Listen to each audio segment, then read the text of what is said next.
Buenos días, tardes o noches a la hora que estén viendo este video.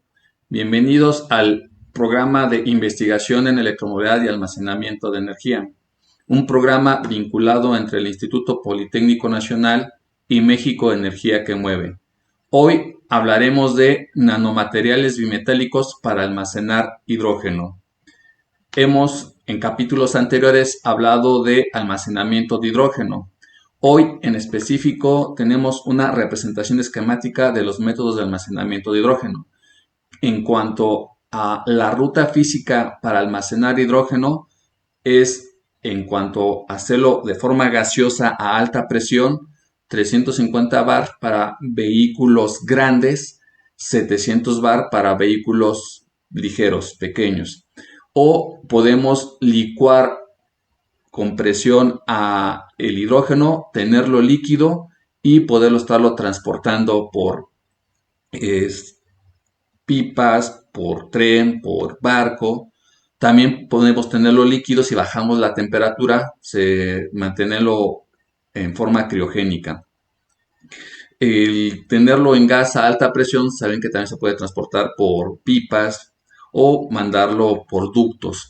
Todo esto ya lo hemos hablado en capítulos anteriores, así como hemos hablado del almacenamiento de hidrógeno basado en materiales en cuanto a sus reacciones químicas de combinar al hidrógeno con el dióxido de carbono y unir a ese carbono con el hidrógeno para ir haciendo cadenas de los diferentes combustibles que se requieren en la industria. Si yo uno al hidrógeno con un solo carbono, tengo carbono con 4 hidrógenos, es el metano, el famoso gas natural. Si sigo uniendo ese dióxido de carbono, el carbono del dióxido de carbono con el hidrógeno, hasta tener 7 carbonos y 16 hidrógenos, bueno, es el heptano lineal, la peor gasolina que hay. Puedo mejorarlo hasta llegar al isoctano, que es la mejor gasolina. Nosotros en inversión en electromovilidad y almacenamiento de energía buscamos hacer la combinación del hidrógeno con el dióxido de carbono hasta tener diésel. Lo que buscaremos de nuestros combustibles sintéticos y fuels son diésel. Ahora bien, hemos platicado en capítulos anteriores de almacenar el hidrógeno en estado sólido, principalmente en hidruros metálicos. También hemos hablado del fenómeno de absorción, principalmente en donde se lleva a cabo esto es en el carbono, el material con mejores cualidades para recibir en nanotubos de carbón que a escala nanométrica se genera el fenómeno de absorción del hidrógeno por la atracción de las cargas eléctricas con el carbón, queda ahí pegado, diferente al fenómeno de absorción en donde queda completamente disuelto el hidrógeno dentro de un material. Entonces la absorción queda pegado por cargas eléctricas a escala nanométrica. Absorción, se dispersa el hidrógeno dentro de un material. En este caso, el día de hoy, hablaremos de compuestos o materiales bimetálicos para almacenar hidrógeno, lo que son hidruros metálicos. Claro, no solamente nosotros podemos obtener hidrógeno de lo que hemos platicado con anterioridad, que es con la parte de meter electricidad al agua y separar el hidrógeno del oxígeno del agua. Ahí tenemos el hidrógeno, sino también de hidrocarburos, que son cadenas largas de carbono con hidrógeno, y de ahí estar separando el hidrógeno. Como veremos en esta presentación, hay otras formas de obtener hidrógeno y almacenarlo. Principalmente en esta presentación hablamos de compuestos bimetálicos, que son dos metales unidos en una aleación, y en este primer ejemplo es el litio y el aluminio. El hidruro de litio y aluminio LiAlH4 e hidruro de sodio y aluminio NaAlH4.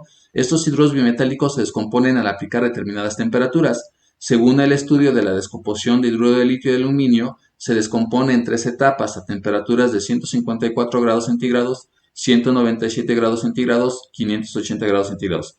para emitir 7.89% en peso de hidrógeno. Esto es que si yo tengo litio, aluminio, hidrógeno, hidruro de litio y aluminio, 100 kilogramos de este material implicará que cuando yo obtenga el hidrógeno de este material, de esos 100 kilogramos, 7.89 kilogramos van a ser de hidrógeno. Ahora bien, la descomposición del hidruro de sodio y aluminio NaAlH4 ocurre en dos etapas, en temperaturas de 212 grados centígrados y 250 grados centígrados, para dar un producto que contiene 5.43% en peso de hidrógeno. Es decir, de 100 kilogramos de compuesto de hidruro de sodio y aluminio, cuando se separe el hidrógeno, serán 5.43 kilogramos de hidrógeno. Como ven, se obtiene más o se puede almacenar más hidrógeno en el hidruro de litio y aluminio que en el hidruro de sodio y aluminio. Lo que sí es que se requieren más temperatura, hasta la 580 grados centígrados, para recuperar todo ese aluminio. Sin embargo, a temperaturas más bajas ya se empieza a recuperar el hidrógeno, perdón. A temperatura de 580 grados centígrados se recupera ya todo el hidrógeno del hidruro de litio y aluminio, pero con solo 154 grados centígrados comenzamos a recuperar el hidrógeno del hidruro de litio y aluminio. Estas reacciones pueden acelerarse en ambas direcciones, pero la reacción de hidrogenación requiere altas presiones de 60 a 150 bar. Entonces, hemos platicado que para el hidrógeno, que es el elemento más abundante en la planeta Tierra, no se encuentra solo. Hay que hacer un proceso para separarlo. Y en ese proceso requerimos invertir energía. Bueno, invertimos energía para separar el hidrógeno. Y luego, para almacenarlo, ya sea físicamente o en algún material, como fue la primera diapositiva que presenté, se requiere invertir más energía para almacenarlo. Bueno, para volverlo a recuperar hay que invertir otro tanto de energía. Como lo es en el hidruro de litio y aluminio, hay que invertir energía para tener esta temperatura y recuperar estas tres temperaturas y recuperar el hidrógeno. Para el hidruro de sodio y aluminio, 212 grados centígrados y 250 grados centígrados. Bueno, si quiero recuperar más rápido el hidrógeno o almacenarlo más rápido, es decir, acelerar la reacción en ambas direcciones, pues lo podré hacer aumentando la presión, es decir, metiendo e invirtiendo más energía en estos procesos. Para hacer frente en este entorno de alta presión se utiliza el dopaje seco, titanato. En el capítulo anterior se pone ahí un porcentaje de la energía que se va perdiendo por invertirla en el proceso de obtención del hidrógeno y de almacenamiento del hidrógeno y ya de usar el hidrógeno. Entonces, si yo quiero disminuir esa inversión de hidrógeno en todo el proceso la cadena de valor del hidrógeno, una forma es utilizando dopaje en seco de titanato. El titanato es un compuesto que a escala nanométrica genera mucho proceso de absorción, es decir, él atrae eléctricamente a diferentes elementos, como ellos el hidrógeno. Otro, el azufre. En investigación en el flujo de almacenamiento de energía, en un momento platicaremos de un experimento que ya lo tenemos bien catalogado en el laboratorio y que queremos llevarlo a escala industrial, que es el titanato de zinc. Tenemos una electrohiladora hecha con tesis de alumnos y a escala nanométrica con estas nanomembranas de titanato de zinc pasamos combustible con azufre y el azufre queda absorbido en la nanomembrana de titanato de zinc. Y esto es muy bueno porque todavía hay mucho combustible que se va a obtener en los siguientes años de hidrocarburos y el hidrocarburo pues tiene azufre y ese azufre se pega cuando se queda dentro de los combustibles que son separados del petróleo.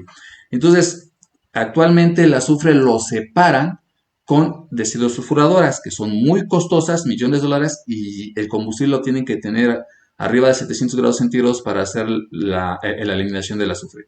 Con la nanomembrana de titanato de zinc se elimina el azufre a temperatura ambiente. En un momento platicaremos, bueno, más bien en otro capítulo platicaremos de ese tema.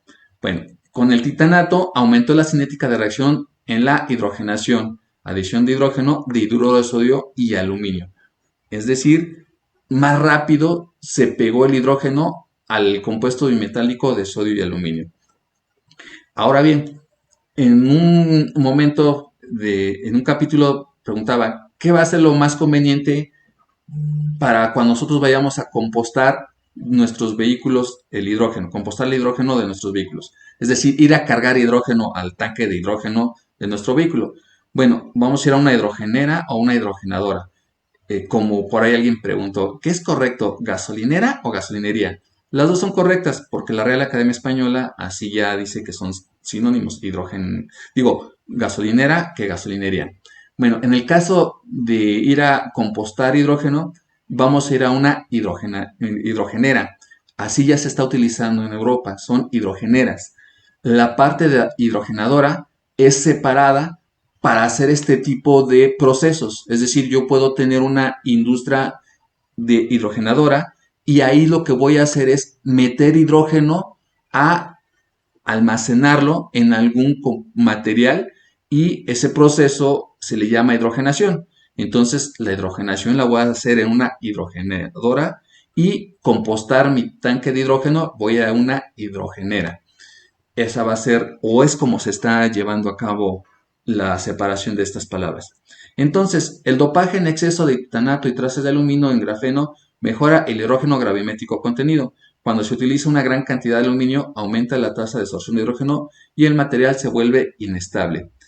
Esto es que yo puedo estar metiendo hidrógeno a mis compuestos bimetálicos, pero llega un momento en que se satura y si le quiero seguir metiendo más, cambiando la situación de almacenamiento, es decir, aumentando más temperatura o presión u otros aditivos, llega un momento en que el material se vuelve inestable y definitivamente ya no es un material que nosotros podamos utilizar.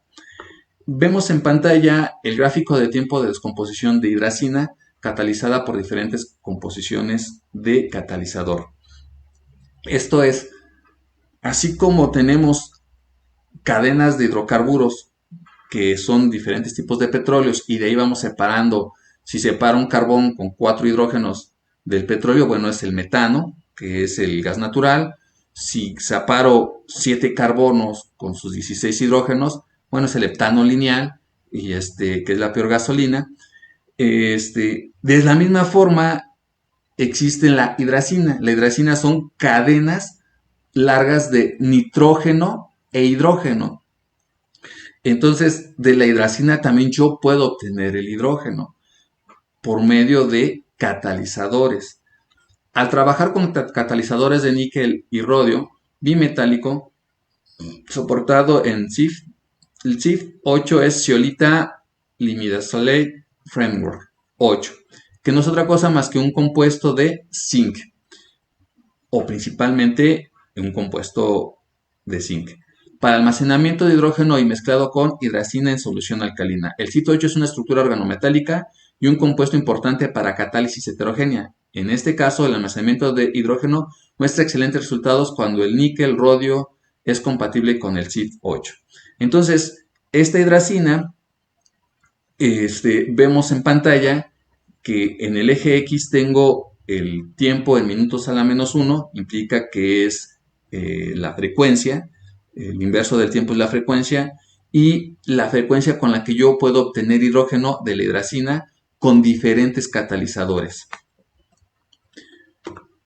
Ahora en pantalla tengo el gráfico del curso de tiempo para la descomposición de la hidracina al hidrógeno en presencia de nanocatalizadores. Aquí sí en el eje X tenemos al tiempo completamente en minutos y en el eje Y tenemos la hidracina, cómo se puede estar separando el nitrógeno del hidrógeno con estos catalizadores. Entonces, ¿qué voy a ver? Que el fierro por sí solo, que es el A, pues no separa al hidrógeno. El níquel por sí solo, que es el B, sí separa al hidrógeno y en un tiempo cercano a los 200 minutos estoy teniendo casi 1.25 en porcentaje de hidrógeno. ¿Qué va a pasar si yo hago una aleación bimetálica de níquel y fierro? Bueno, se va a duplicar o con más allá de duplicar la obtención de hidrógeno que si solamente tuviera níquel, porque con níquel solamente es 1.25, con mi compuesto bimetálico níquel fierro llego a 3% en ese mismo tiempo de 200 minutos. Entonces, las nanopartículas de níquel y platino mejoran la capacidad de la hidracina hidratada para la generación de hidrógeno. En condiciones ambientales, la hidracina se descompone parcialmente para generar amoníaco y nitrógeno, pero el producto deseado es hidrógeno, que se produce por descomposición completa. Entonces, mi hidracina, que son cadenas grandes de nitrógeno e hidrógeno, por sí sola, a condiciones normales de temperatura y presión, genera el amoníaco y amonio, y eso es una descomposición parcial. Para tener una descomposición completa de separar el nitrógeno del hidrógeno, necesito meterle energía a mi hidracina. Y en menos energía voy a meterle en cuanto use catalizadores. Y cuando son catalizadores bimetálicos, es un mejor proceso para obtener hidrógeno de la hidracina. Como ven, la hidracina más sencilla de tener nitrógeno e hidrógeno, pues es el amoníaco. Y es donde el capítulo anterior les mencionaba que una forma de transportar al hidrógeno es por medio de amoníaco. Uno al hidrógeno con el nitrógeno, por reacción química, tengo amoníaco y ese amoníaco es un compuesto estable que puedo distribuir por barco, por tren a cualquier parte del mundo.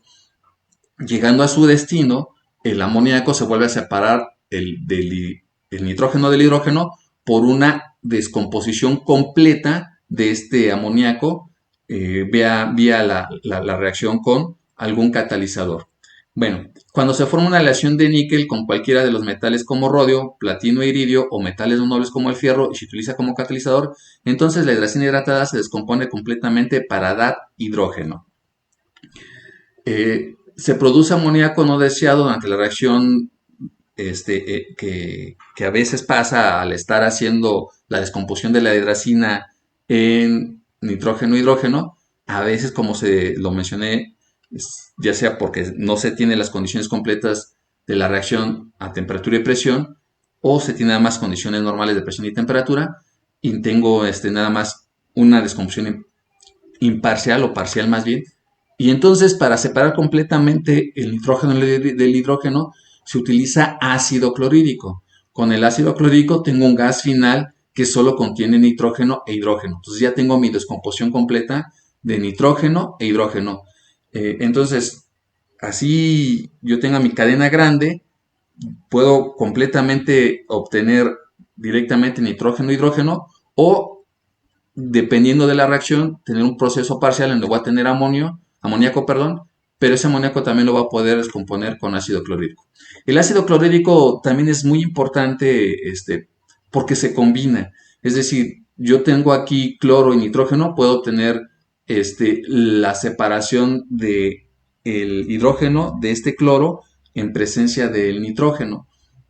Y entonces, no solamente es el hidrógeno que se obtiene de la hidrocina, que es nitrógeno e hidrógeno, sino también el hidrógeno que tengo del ácido clorhídrico. Claro, también puedo tener que el hidrógeno se combina con el nitrógeno. Son diferentes tipos de reacciones que en su momento estaremos platicando también aquí en este canal de IEAE, Investigación en Electromovilidad y Almacenamiento de Energía. Una reacción del ácido clorhídrico que nosotros hemos hecho en investigación en electromovilidad y almacenamiento de energía con alumnos tesistas es combinar al ácido clorhídrico en un reactor con aluminio obtenido de las latas de aluminio tiradas en la calle. El aluminio se combina con el cloro y obtengo cloruro de aluminio y se separa el hidrógeno. Y el hidrógeno lo metimos como dopado en gasolina y así lo metimos a motores de gasolina. Y producimos electricidad con ese motor de gasolina. ¿Y qué pasa con el cloruro de aluminio?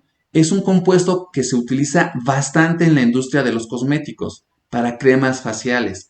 Y México es un importador de cloruro de aluminio de otros países. Entonces, ¿qué buscamos? Hacer esta reacción de ácido clorhídrico con aluminio ya de reciclado y obtener cloruro de aluminio para venderlo, ya que México no tenga necesidad de importarlo de otros países para la industria de cosméticos de México. Y obtener hidrógeno, que es nuestra principal función, buscar usar el hidrógeno como vector, como vector energético. Bueno, el complejo, bueno, sigamos con el segundo compuesto bimetálico muy utilizado, que es litio y magnesio. El complejo de litio, magnesio, boro, nitrógeno, hidrógeno es un importante material bimetálico competitivo para el almacenamiento de hidrógeno. El litio, magnesio, boro, nitrógeno, hidrógeno desdopado térmicamente se descompone paso a paso y libera hidrógeno a tres diferentes temperaturas, que son 150 grados centígrados, 200 grados centígrados y 300 grados centígrados respectivamente. Pero estas temperaturas son muy altas y por lo tanto el requisito es hacer que baje la temperatura de descomposición de litio, magnesio, boro, nitrógeno, hidrógeno. Sin embargo, después del dopaje de aditivos nanocatalizadores como níquel, hierro, fierro, cobalto, magnesio, cobre, las descomposiciones del complejo litio, magnesio, boro, nitrógeno, hidrógeno ocurren a una temperatura más baja, principalmente con compuestos bimetálicos como nanocatalizadores, hacen que baje de 150 grados centígrados. Entonces, si yo tengo almacenado al hidrógeno en litio y magnesio, claro, con boro, nitrógeno, hidrógeno, que así es el material, pero además dopado con nanocatalizadores bimetálicos de fierro, litio, níquel, o fierro, níquel, perdón, va a ser que ya se separe el hidrógeno de este compuesto a más baja temperatura de 150 grados. Se está llegando ya a casi 50 grados centígrados, la temperatura ambiente. Que eso es lo ideal, tener compuestos materiales que se usen como pilas para la electromovilidad. Que mi vehículo tenga una pila de hidrógeno, que el cual pueda estar entregando el hidrógeno a temperatura ambiente. O como lo he mencionado, tener baterías para nuestras computadoras, para nuestros celulares de hidrógeno y que a temperatura ambiente estén regresando este hidrógeno para usarlos en estos sistemas, computadora, celulares, etcétera. Bueno, el último compuesto bimetálico es el cobalto de cobre. Algunas nanopartículas bimetálicas no nobles se agregan en los poros de materiales de almacenamiento de hidrógeno para aumentar la capacidad de hidrogenación. Cuando las nanopartículas finas de cobalto de cobre están encerradas en poros complejos mediante el método de doble disolvente DCM, que después de dopaje proporcionan una mejor capacidad de almacenamiento de hidrógeno y deshidrogenación que el borano de amoníaco convencional. Entonces, tenemos aquí en la figura cómo el cobalto de cobre, cuando se tiene cierto dopaje, ciertos catalizadores, se puede recuperar más rápido el hidrógeno. En la pantalla vemos que en el eje X tenemos la frecuencia de recuperar el hidrógeno en minutos a la menos 1 y la evolución de obtención de hidrógeno en el eje Y, en donde la curva negra es la que se obtiene una frecuencia más rápido el hidrógeno, que es el cobalto de cobre con el compuesto 1101. Pues hasta aquí el video de hoy. La siguiente semana estaremos platicando de la competencia de Dragster. Haremos una prueba de cómo será esa competencia para que los competidores vean cómo van a ser ya en la competencia próximamente, las reglas del juego en vivo. Bueno, servidor Leandro Brito Barrera, profesor del Instituto Politécnico Nacional, director de México Energía que Mueve, y estamos haciendo este programa de investigación electromolecular y almacenamiento de energía. Favor de inscribirse al canal de YouTube y EAE. Nos vemos la siguiente semana. Adiós.